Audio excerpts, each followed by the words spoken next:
premier qui a eu à parler de ça, c'est son Excellence Maître Abdoulaye Wade. En 2006, il ouvrait ici à Dakar un atelier de la Banque mondiale. Il avait dit que lui, il n'était pas satisfait des programmes de contrôle qu'on avait. Parce qu'on lui disait que bon, les moustiquaires étaient là, les ACT étaient efficaces. Et il a dit, mais si on sait prévenir le paludisme, si on sait le traiter, pourquoi voulez-vous uniquement arriver au contrôle? Moi, je suis pour qu'on traque le paludisme et qu'on l'élimine. Un an après, à Seattle, Bill Gates, avec ses amis, dans sa fondation, ont repris à peu près le même discours. Et donc, ça fait un plaidoyer politique très fort.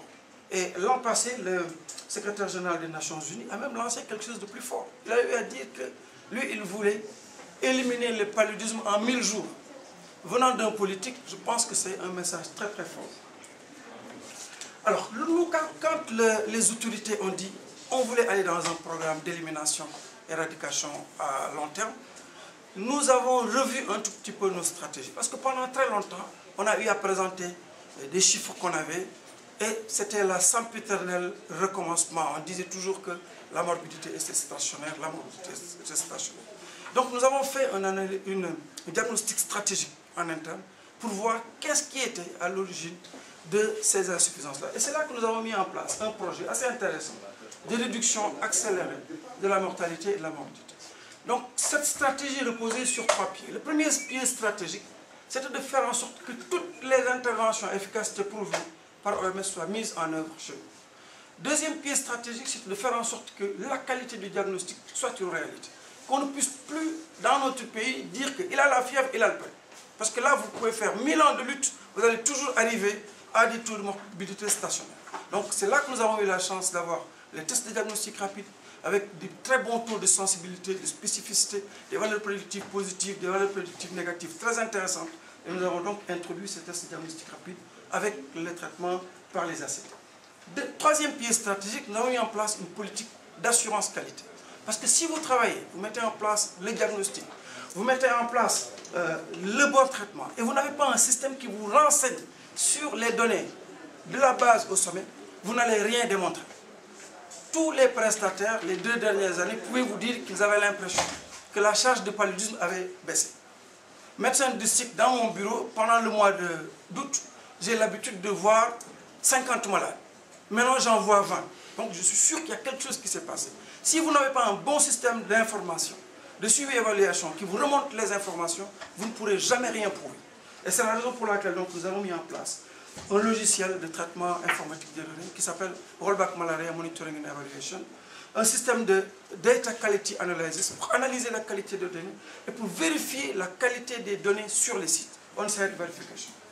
Et donc, ce trépied stratégique entre dans le cadre des objectifs qui visaient à réduire 50% la morbidité et 50% la mortalité. Excusez-moi.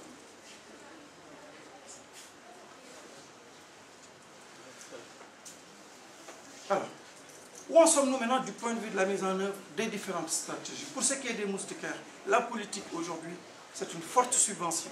Aujourd'hui, les moustiquaires qui coûtent 5 000 francs sont cédés aux populations si c'est disponible à 1 000 francs. Nous organisons également des campagnes de distribution communautaire en routine avec l'aide des réseaux communautaires qui utilisent également ce même type de subventions. Il y a également le marketing social à travers un projet USAID qui s'appelle Projet Netmark. Et nous organisons des campagnes de distribution de masse de moustiquaires. Depuis 3 ans, on en organise à une échelle réduite. La première, en 2006, c'était dans 4 districts de la région de Dakar. L'an passé, c'était dans 6 districts. Et cette année, c'est dans tout le pays que nous allons distribuer près de 2 millions de moustiquaires imprégnés aux couches les plus vulnérables, notamment les enfants et les enfants. Et cette campagne est prévue du 22 au 30 juin 2009.